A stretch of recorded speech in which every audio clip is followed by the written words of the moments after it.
Welcome to Pop and Play, the award-winning podcast. That's right, we're winning award after award. Well, just the one so far, but we're going to win all those other ones soon. Watch out. Watch out. The award-winning podcast is all about play in its many forms. Silly, serious, powerful. I'm Nathan Holbert. And I'm Haeny and We are two education researchers that figured it might be fun to hear other people's voices besides our own. I don't agree with that. I do. So each week we chat with other scholars, artists, activists, parents, and children about the significance and value of play in their lives. Yeah, and this season we have been exploring what it means to play roles, whether in games, crafting, theater. We're going to talk theater today, actually. Yay. We're going to discuss, what is role-playing all about? What compels us to try out new identities? And today we're talking with some folks that play roles all the time, actors. Our guests, Marah and Chris, are regulars in the community theater scene in San Francisco. And we're excited to talk to them about how they got into theater, what it's like to play on stage, and how their own identity collides with those of characters they play. But first, let's discuss our own careers as actors. Mine is short-lived. Mine is short-lived, so this is going to be a hard-hitting interview with Nathan. I never got as far. The farthest I got in acting is door holder number 3. Shout out to TikTok and little kid who loved doing that. So wait, I can't get over this. You didn't play like a shepherd in some sort of a church nativity scene, or you didn't the school like you had to do like parts to read a play in class. Yeah, I remember in 3rd grade. Yeah, we did Garbage Pail Kids, the musical, and I had no part. Okay, I basically just stood up during the song. Shift to the left, shift to the right. That was what I did. And nativity scenes, I don't remember being anything. I was probably a piece of hay. You're a piece of hay. So that was my acting career. It's amazing to me that Garbage Pail Kids have played such a central role in your life. I know, I love them. That's great. It was my one piece of rebellious behavior. Yeah, I mean, Poppernauts will recognize this discussion of Garbage Pail Kids. Yes, but yes. I didn't really start kind of getting into theater or acting or any of that kind of stuff until I was much older, until I was in high school, actually. Mm. Do you remember the first high school play you did? I do. It was A Midsummer Night's Dream. Ooh, yeah. Shakespeare. That was my first play I did in high school. And I did it because I feel like one of my friends was like, oh, it's really fun. Like, it's just everybody just hanging out being stupid like all the time. I was like, oh, I want to do that. Hang around, be stupid. Sign me up. I'm already doing that. I might as well get some credit for it. Okay. Do you remember who you played? Not that I would know, because I barely read Shakespeare. It was Demetrius, I think is his name. Oh. So one of the star-crossed lovers. Nice. And then I actually did Midsummer Night's Dream again later, another year or two later, in a summer Shakespeare community theater thing. Okay. And played Puck, which was the lead role, which made me feel really I was good. Okay. And I had to dress up in this absolutely absurd costume, and Puck is a fairy, and so I had to be very dancy and prancy. And that sounds amazing. It was just so embarrassing. That sounds amazing, but you got the lead. Yeah, but it was fun. And then I did, and then when I was in college, I actually majored. I was a double major. I was a major in theater and chemistry education. Wow, that is something. Yeah, that's so a you thing. Loved it enough for theater to become a major. Yeah, I really thought that I might want to do it. You might want to be a play actor, or that you wanted to be a movie star, or what? Be on Friends. At that age, I didn't care. Okay. Stick me in front of people, and that would be fun. I can't sing though. So I couldn't do any of the musicals. Oh, so you're not a triple threat. I'm not even a single threat. We're going to discover. But so you did want to be an actor. I thought that'd be fun. Yeah. Yeah. Yeah. That's kind of cool. And why did you do the chemistry part then? Because I'm very practical. Okay. I'm an extremely practical person. I was like, cool, it would be fun to be an actor, but a bazillion people think that would be fun. I should also have some other skills and things that I would enjoy and that I would like to do. And so I was a high school chemistry teacher, and I ended up doing that. And then that led to what I do now. But did you high school chemistry teach and theater act on the side? I did. I did. What did you do? Did any of your students come and watch you? No, I didn't. I don't even know if I ever told them I was in a play. You hid it? Oh, sure. Absolutely. My God. Well, Yeah. before we talk to our guest, what do you think are the qualities that make a good actor? Like, why am I always a piece of hay or door holder number 3? Like, what is the thing that I cannot generate in myself? I don't know. I mean, I do think there is something about, as you've said a few times, like committing to it and letting yourself be sort of taken into the energy, to the emotion of a scene, and then sort of seeing where that goes, right? And that's I don't think that's very easy to do. And I think there's been times where I've been able to do that, and those times I think I probably did fine. But I think good actors are able to sort of do that on a whim. Like I can say like, oh, try to do this thing, which we're going to do with our guests, right? And try to play We're this gonna test character. them out today. And like, they're just kind of able to embody it quickly. Yeah. But, today we had a little discussion about your very short-lived acting career. Yeah. Yeah. And we get to talk to 2 people who actually have had a pretty long-lived acting career, who are deep in it and who have played a lot of different roles. I'm excited to talk to him. I am too. Welcome to another episode of Pop and Play. I'm very excited today because I get to have my 2 good friends, Marah and Chris Sotelo, on the pod today. Ooh. Very, very exciting. Marah and Chris have day jobs that don't have to do with acting, but they do a lot of musical theater and acting, and they role play and do lots of cool things around play on the stage, like literally playing. Yeah. So I thought I would introduce them by talking about the 4 things that they've been in together. You should note, these are 2 separate people. Yes. You keep referring to Marah and Chris as if this is one individual. Yes, that's true. So we have Marah. Marah, you want to say hello? Hi, everyone. So happy to be here. Thanks for being here. And then we have Chris. Yo. I don't even know why. I don't know why I said it. You nailed it. I don't know why I said it. It was either yo or what up. I'm not sure. This is like in middle school, whenever they'd do roll, and you were like, you couldn't just say here. You'd be like, what's up? Yeah. I'm kind of surprised he didn't do what he normally does, Which is What do I do? What up, fam? What up, fam? We out here. What up? What up, fam? What up, fam? We out here. Missed Thank you for reminding me of that. opportunity. I was going to do it, and then I'm like, no, be professional. And then my brain said, don't be professional. And then that's what came out. So I would have said, what up, fam, is exactly what I would have said first. I apologize. Oh, so they know each other well. Marah just said, Chris, I'm surprised you didn't do the usual entry. And the reason why they know each other well is because they're also a married couple that also ends. Is that what we're supposed to do? I'm trying to stick to the middle school vibes. Okay, so far they've been in multiple productions together: Into the Woods, Last 5 Years, Allegiance, and currently A Christmas Carol. So we like to get our conversation started with a bit of a game. And we try to choose a game or design a game that kind of fits with a particular topic or theme. And so what we have today is we have a game where we're going to give you a character and a line, and we're going to roll a dice to figure out which character or line to give you. And then we'll figure out what kind of genre or style that we want you to give that line in. Haeney's going to give us an example, an introduction. Okay, so Haeny, your character is Kendall Jenner explaining to her older sister Courtney why she is so athletic. Okay, and you see your line on your document there. Ready to go? Yes. Okay, go for it. Oh wait, and I'm supposed to do it in the style of Kendall Jenner. Yeah. Because that's like the only style I know how to do, because that's like 2 degrees away from how I really talk. Okay.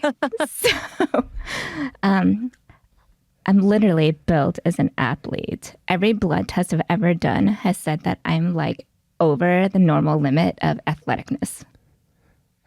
Wow. Crushed it. Athleticness. I know. I'm Crushed sorry. it. I was gonna do it more like I'm literally built as an athlete, but that's like Courtney. Okay, she's like the lazy talker, so I can't do that. Kendall's a little bit You got the more. nuances down for real. Because that's how I normally talk, Chris. That's like 2 degrees from how I really talk.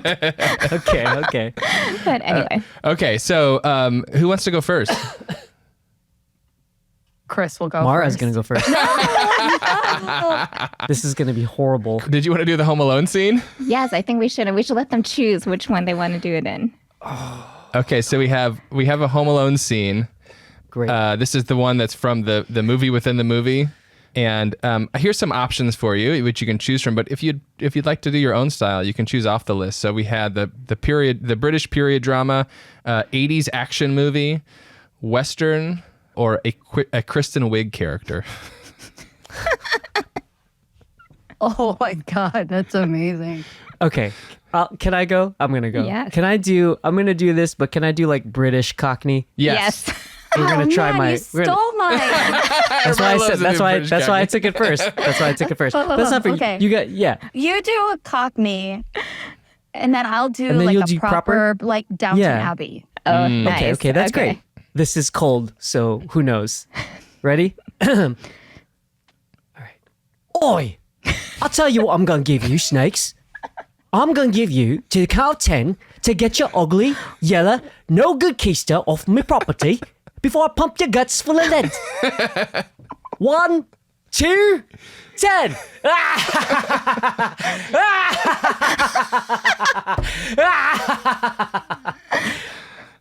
Or keep the change, you filthy animal. Oh my God, that was so good. That was amazing. Oh my Chris's God. Cockney's so good. Wow. Wow, that was excellent. Holy cow, I'm like crying now. Thank you. Okay. Thank you. My turn? Now, Yes. for the Queen's English. Yes, Queen's English. Queen's English. The Queen's English. Yeah. Hello. I tell you what I'm going to give you, snakes. I'm going to give you the count of 10 to get your ugly, sorry, ugly, yellow, no good keister off my property before I pump your guts full of lead. Hmm? A 1, a 2, and 10.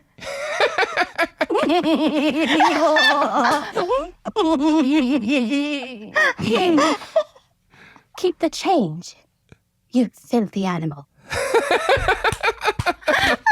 Wonderful. Julie God. Andrews kind of vibe to it. Yeah. Wow. Yeah. It's Little like Mary Julie Andrews. Poppins. So much Yeah. scarier than the. Mary Poppins. Yes. Yes. Thank you for playing that game with us. And I do apologize. We talked about when we were planning this game, I was like, it feels like we're just making them perform for us. And Haeny was like, that sounds awesome. That is nothing new when we start our relationship with Haeny. What? That's Me? true. I never force anyone to do anything. Never. False. Okay. So maybe we should just get into it, huh? I think we're into it already. Because I actually don't even know if I know this about either of you guys. I kind of know it about Chris because I know Chris got into the musical theater scene a little later in the game. But maybe we'll start with Marah. Do you want to share with us how you got into theater in the first place? Yeah, sure. I think I started loving theater in grade school, actually. I had these wonderful teachers, and our theater department was really good in Arlington Heights. That's where I grew up, Illinois. Oh my God, Arlington Heights is where I went to high school. Shout out to Yeah. Arlington Heights. Anyway, go ahead. Yes. Yeah, and then I went to a really great middle school as well, and that's really where it took off.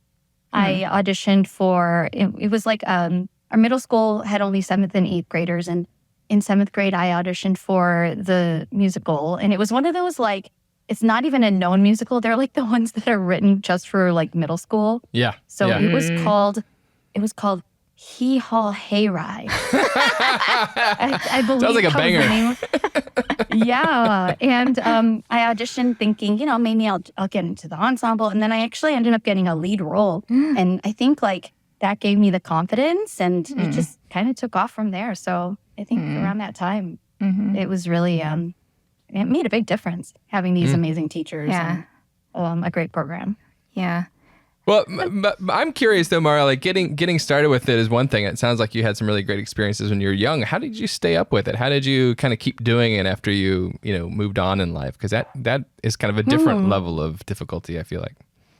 Yeah, I think I took a break for a while during college and then post-college. But then Haeny knows this. When we were in Champaign, Urbana, Illinois, I think that's when it started again for me. I started doing local community theater productions, and then it was just like one after the other. There was this season in my life where, when I would be done with one production, I would audition for another and get into it. And so I think, it just kind of stayed that way since then. We live in San Francisco now, and when we moved out here, I started auditioning as well. And there was kind of like a quiet period, and then it kind of like started taking off. So Yeah. How about you, Chris? How did you get started? I think the earliest memory I have was I saw my cousin, who is several years older than me, lives in Northbrook. He must have been going to middle school and I was in grade school. And it was summertime, and I saw him in this production of this musical who I've never heard of or seen since. It's called Ghost Chasers. Ooh. I still remember like the theme song. This was like, even to this day, this is still like one of the highest quality productions I've seen, because I just remember how it made me feel as a kid. They had like projections of ghosts flying around and stuff, and that blew my mind. The stagecraft, and then seeing my cousin like have like gray hair, and he doesn't have gray hair. But it was mind blowing, man. I remember just being enthralled by the magic of theater then, and I came home being like, what was that? What did I just experience as a kid? Yeah. And then hanging on to that feeling. And then, I don't know, I think I did, like a junior high production, or no, it was junior high production of Jesus Christ Superstar. And it was really pared down. It was so bad. It was just like some of the songs. I was one of the Pharisees, and I had this big, tall paper black hat that we had to make ourselves. It was awful. But then I remember my first real musical was I auditioned for Little Shop of Horrors, and I was in junior high, but I auditioned for a high school production at this all-girls high school, and I got in as an ensemble member, and I was understudying Seymour. And I'm like, I have no business like doing this, but okay, this is great. I'm very excited about this, and then I just got bit by the bug. Do you remember the turning point for you when you were like, oh, I actually think I can act? Right? Like, when do you think that happened? Like, was it you got this really rave review, or you performed in this specific play and you're like, oh, wait, that was really meaningful for me? Or, what do you think was the thing that turned you a little bit? I think, so I did a production of Cabaret here in the Bay Area. And Cabaret is such a special musical because it's almost like a play with music. I know it's considered a musical, but the script is just so juicy. And you have these like long, like almost like monologue moments, which you don't really have in a lot of musicals. And I had the privilege of being able to play Sally Bowles. Ooh. And to this day, it's like one of those, it's just one of those roles that I would do it again in a heartbeat, because it was just so special. It was so good and so fun. But that was the production that I feel like really gave me the confidence. And I had an amazing director who really worked with me and, and told me, hey, you can act. And I think that's all I needed. Just someone who I really respected to tell me, like, you can do this. You're actually quite good. Yeah. So I think that's when it happened. So that was just a couple of years ago here in the Bay Area. I like that. I like the play aspect of trying out new, or maybe you've been doing this for a long time, but sort of playing with the piece of it that you want to spend time with, right?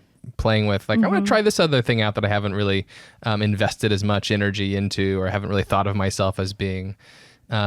Chris, I wondered if for you, are there ways in which you still see, being part of the musicals, or like where's the play for you in this part of your life? I mean, I think backtrack to one like the previous question, and it'll all tie together. Is that I think I discovered acting before singing. in the sense that I was always kind of, I don't know, had a big imagination as a kid and not shy in front of a camera, that sort of thing.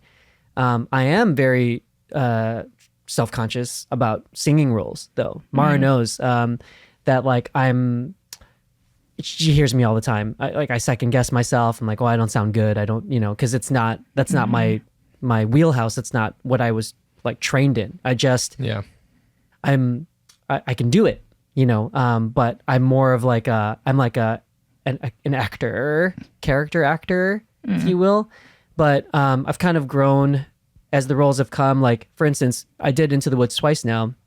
The first time I was Cinderella's steward, and also the baker's understudy in that role. And then the second time I just did this past summer, I was Rapunzel's prince. So started living out the prince track life, like trying to embracing the main character energy.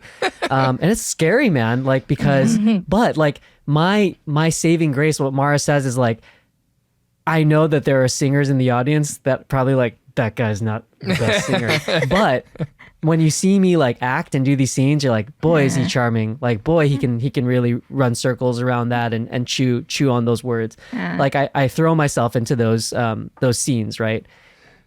I also wanted to ask if this is neither of your jobs, like your main professions, right?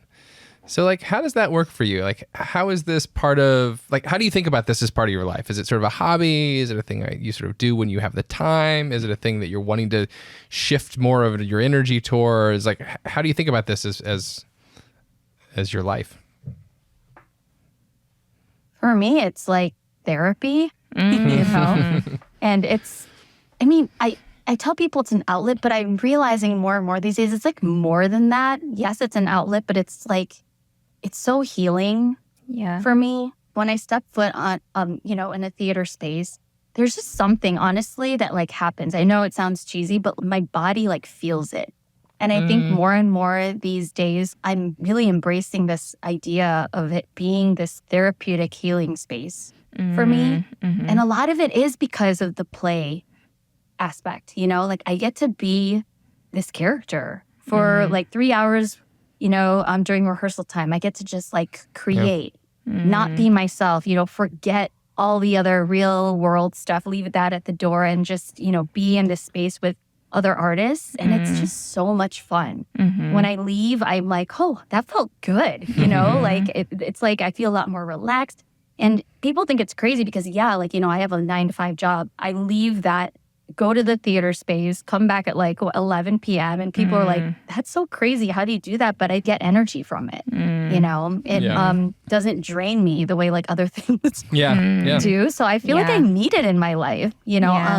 Chris knows this. Like when I'm in a production, I am physically tired, but like I just feel so much more like alive, alert, and then when I'm done, I'm like looking for the next thing because like I like crave that space. I mean, I think I was thinking that happens so much too with little kids in classrooms, right? Like how they get into trouble for playing too much or playing too hard or getting carried away, right? But I feel like the best kind of play, right, is healing and you get carried away by it, right? And so obviously your body's going to go to places where it shouldn't, right? You're going to shout or say things in a volume that probably isn't appropriate for school or whatever it is, but that there's something really like real play should get you carried away, right, to a different space. So why wouldn't it look like something that you don't necessarily recognize?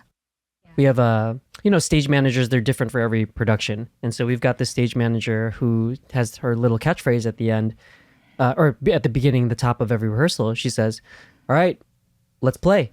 Aww. And I actually had never had a stage manager say that before, and at first I thought, okay, that's a little hokey. Like we're here, we got to get this job done, But then the more she said it and the more I'm like, oh yeah, that's what we're doing. This is supposed to be fun. We're taking you from A to Z of a character and we're all playing together. To Marah's point, like the energy comes from the people that we're all playing, like if you think about it, it's like a bunch of, in this case, it's a mix of like grown adults and children and everyone running the gamut. And actually that's kind of what I like about theater too. I do like that there's a wide range of people to play with. And I think art imitates life because we've picked up some of those folks that we've played with and they've become friends to us. Yeah. And I think that we've come to find that our life is richer and made better by people that we can play with. Not just on the stage, but in life. Marah and I play around with each other, like in our marriage. It's a thing. Like we're just playing around. And then we found that the lasting relationships are the people that we play with, that we could laugh with, and that we could, of course, like get serious and do life with for sure. But like there's this common thread of like, oh, like you know how to mess around, you know? So it's great to be able to do that on stage, but the bonus is that we've picked up people on the way to be part of our little like weird menagerie of friends, you know?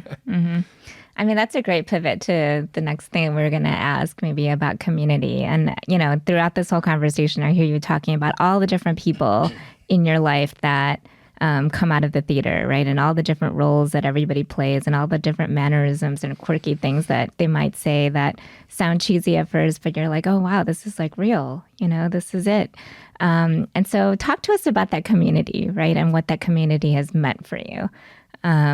And I think we said that because, you know, there's a lot of stereotypes of what a theater community might look like on television and media. You know, we've all watched Glee, I think. I'm hoping it's There are mostly definitely waiting for Guffman, extremes. you know? There are definitely extremes. I think like if you've ever seen like Pen 15 Yes. Yeah. is an amazing show. That episode where they're my putting on the God. play, or the lead up where they're rehearsing and they put it on. I love that episode. I love that episode. I love the scenes in like 21 Jump Street when he's doing like Peter Pan. That cracks me up because there's so many kernels of truth to like how people are and how they play and how oftentimes maybe people take themselves very seriously in this play, this form of play. It's like a wide collection of people from every walk of life. And you know, when you do the show together, it's like you go through the crucible of failure, of triumph, of trying to get this thing up. It's just so beautiful because, you know, you're making something out of nothing. When do you get to do that? Like, when do you get to do that? And in a structured environment where there's an end goal, you know? And at the end of the day, most of the people that we do this with, they don't do it for the cash. There's no cash in this. Even for the professionals, there ain't no cash in this. Why do you do this? Nathan made that very clear to me when he told me no that he cash got in this. $100 for doing a summer Shakespearean theater. And then I was like, $100 a day? And he's like, no, Nope. the whole summer. Whole summer, $100. Boom. That tracks. That made it professional. $100.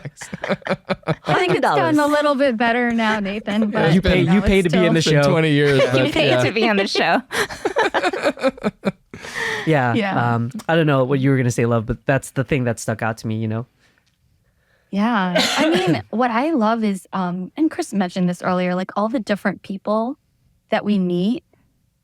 Every production that I've been a part of, it's like a whole new season of some show. You know, you have your new cast of characters, and in a short amount of time, it's this weird thing. You just get close really quickly, or you like get annoyed with people really quickly. I've experienced both. Yes. I've experienced both. To be That's honest, facts. like, 'cause That's facts. Okay. I feel like one last question that I have that I definitely feel like I should say is I remember when you were doing Into the Woods, and I saw on your Instagram all these little girls who were not just Asian, but white girls, right? Just gathered around you, so enamored by the fact that you're Cinderella and you're like this, you know, and it made me like, as a fellow Asian person, a person of color, right? It just makes you like really proud to see that there's someone in the center of it with a whole bunch of like 10-year-olds who are like going gaga, like waiting to take a picture of you, like your Beyonce's Renaissance tour, right? Yeah. So I want to know, like, how does that, like, what do you think about that? What are some, I don't know, insights or things that you're thinking about as you're, stepping into some of these roles that I think are very central and that haven't been very central to us before? that's something that is really important to me because I have nieces and nephews, and I always think of them every time I take on a role, because growing up, I didn't have that, and I actually struggled a lot with my identity growing up because all I had when I would watch TV or like even go to the theater, I didn't have anyone that looked like me represented in these roles. And so that was one of my biggest goals, when I went into theater was we hear it all the time, how representation matters and all of that. And, but it really is important, so I think about my family members that they're so lucky. They're growing up seeing themselves. Yeah. And that's important. And it feels great, to be not just, there's nothing wrong with being in the ensemble, all of that. But like, to me, there's something special when you are like a lead character and these, children get to see you and they can imagine themselves, in those roles growing up. So, yeah. That's cool. Yeah, it's special. Yeah. Yeah, it makes me proud to see Marah in that way. It's one of the things that brings me real joy when I see that thing happen. And it doesn't just happen when Marah is a princess. It happens when Marah is like in any role that I've seen her in recent years. People will wait to talk to her at the end, and it brings me so much like pride and joy. Like we grew up looking on the stage for the Asian, right? What was that person? And then they're like back there somewhere, Yeah. right? So when you're in this principal role, taking that main character energy and making it something attainable for, people who are aspiring or don't even know if they're aspiring, but something inside of them gets moved. That's incredible. That's truly, truly remarkable.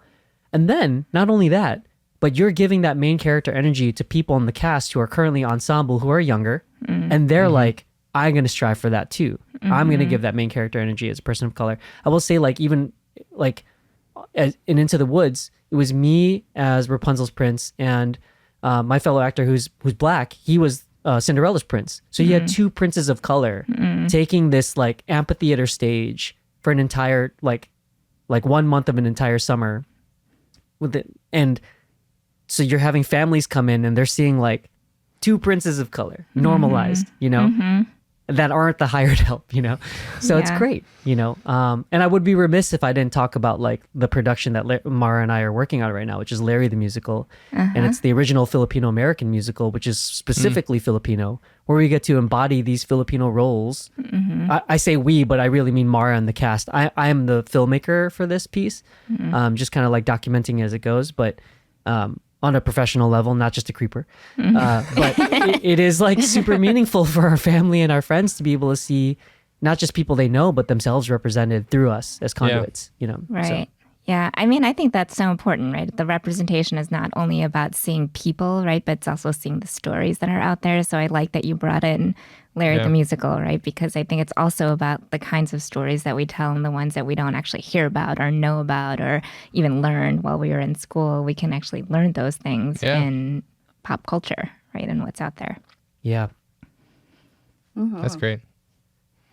Well, thank you very much for hanging with us to talk about your lives and your play and the ways in which you kind of tinker around and play with these identities. It's been a lot of fun. Yeah. Well, as they say across the pond, you can keep the change, you filthy animal. Perfect. Full circle. Full circle bookend. We do have one more segment though, so we might have to. You might have to do it boy. again. No, just kidding. We do have one more segment that we'd like to do on this show that we call "What's Poppin'," and this is your opportunity to tell us about things that you're into right now. So, what are you into? What shows are you watching? What books are you reading? What games are you playing? What plays are you encountering? That you'd like to tell others about and get them into it too. It's really just anything in the pop culture landscape that is like popping at the moment. Doesn't have to in this show. It also doesn't have to be like important. It can just be any drivel that you're loving right now. Exactly. We'll start with the lighter offering. The lighter offering is that we are recording this during the winter and Christmas season. And one thing you need to know about me and Marah is that we really do love like quality film, quality movies, quality stories, but we also really love Hallmark holiday everything. We love it all. We love every single freaking stupid Christmas movie Every one of Haeney's them. cringing.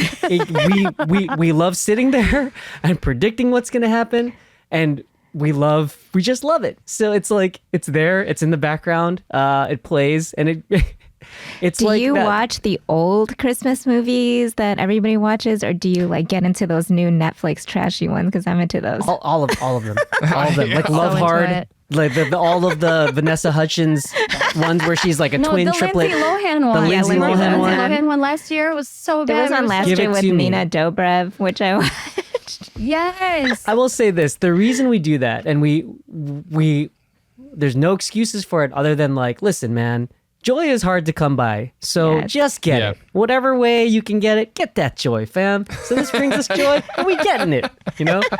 So that's the silly offering. On the more serious offering of things, I'm what did I start recently? What were we just in the theater watching, Lo? It was great. The Hunger Games. Okay, I was gonna let me say that. this. I'll tee it up. The Hunger Games was great, and Mara's going to tell you why. The new Hunger Games is great, and Mara's going to tell you why. Oh, the new Hunger Games what? movie, the prequel. Yeah. Yes, we loved it. We loved it. I mean, the acting was phenomenal. Like literally Yeah. every single person. No in false it was notes. so good. And the main character that plays Cornelius Snow, that guy Tom Blythe. Do you know? Is that how you say his last name? I'm kind of obsessed. I'm obsessed. He's like my new obsession. And then I don't know how you guys gotta be feel about Blythe, yeah. Timothy Chalamet. Have you had any conversations about Timothy Chalamet? Yes, I always do. I want to know what your thoughts are. I first mean, before I right say. now, why? I don't mind him. Okay, I feel like his outfits are Alright. kind of good for Willy Wonka. Okay, this is a good and segue. I'm Mara's a also- crazy person, I'm also so- like his statistics. Okay, like I'm into it. I'm into Timothy Chalamet, the wannabe rapper. Me too. I don't know what it is, but yeah, like the new Hunger Games movie is really, really, really good. So highly good. recommend.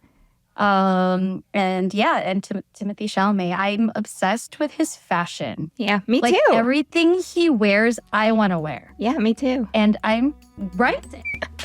Yep. Go ahead, Everything order he that. wears, I'm like, oh my God, I think that would look good on me. 100%. Okay, this was so much Yeah. fun. I feel like we could Thanks go for on having and on. us. Yeah. Okay, thank you so much That's for great. being here. Hey, thanks for having us, y'all. Pop and Play is produced by Haeny, Nathan Holbert, Lalitha Vasudevan, Billy Collins, and Joe Rena Ferry at Teachers College, Columbia University with the Digital Futures Institute. This episode was edited by Billy Collins and Kyle Arlington. For a transcript and to learn more, visit tc.edu/popandplay. Our music is selections from Leaf Eaters by Poddington Bear, used here under a Creative Commons Attribution non-commercial license. Blake Danzig provided our social media and outreach support. Follow at Pop and Play Pod on Instagram and TikTok for more of what's poppin', like the trashies with Ioana Literat. Thank you to Meyer Clark and Abu Abdelbagi for support with our website and additional materials. And thanks to you for listening.